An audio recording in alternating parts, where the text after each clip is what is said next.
Hello viewers, today in this video I am going to show you how to see Google password if you forget. Okay, let's start. At first go to your phone settings. Scroll down little bit. Now tap on Google. Scroll down again. Now tap on password manager.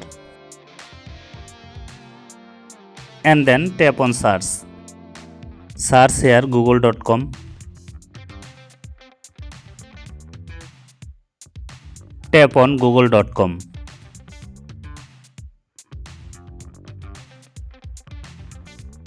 Now tap on here and see your Google password. You can see hopefully solve your problem. Thanks for watching this video. If this video helpful for you, please like this video and subscribe to my channel.